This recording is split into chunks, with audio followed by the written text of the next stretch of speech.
According to a report from Politico, Financial Services Chairman Patrick McHenry is pushing to advance his crypto legislation by the end of the year.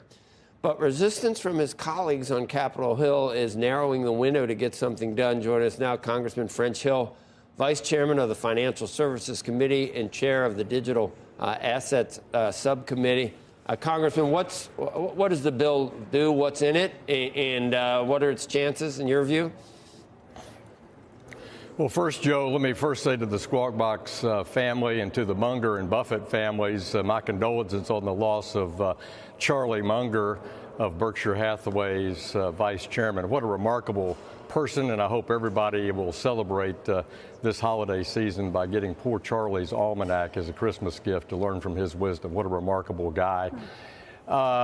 Look, we have two bills that deal with crypto framework legislation and regulation here in the United States. First, a stablecoins bill. This bill passed out of committee, the House Financial Services Committee, with bipartisan support. It creates a dollar-for-dollar, fully regulated stablecoin for use on a blockchain, dollar-denominated. Secondly, we created a regulatory framework that directs the SEC and the CFTC as to what the rules of the road are. And we provide investors, innovators, consumers how to actually invest safely and securely in cryptocurrencies and in digital assets, and also to innovators what the rules are. They go to the SEC right now and they don't know if they can even have a digital asset project and raise capital around it. So it reminds me of the old cartoons where they go that way. So whose fault is that? The SEC points at Congress for not doing anything. Congress points at the SEC for not being more clear. How does this finally whose fault is it? Yeah. And how does it finally get rectified? Is it Congress's fault or is it Gensler's fault? Well, I don't think it's anybody's fault. This is a new, dynamic, innovative market. Web 3 requires us to consider our regulatory framework and look at it differently. We want a fit-for-purpose regulatory framework, and I think that's the failure, is the CFTC and the SEC actually don't have the tools to look at this new form of ownership and individual action, whether on the investment side or on the innovation side. And so we're giving them those tools.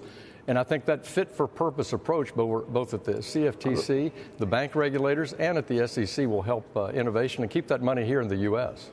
I mean, Congressman, people would say it's, drag, kicking, and screaming. I mean, this didn't come out last year. It didn't start 5 years ago.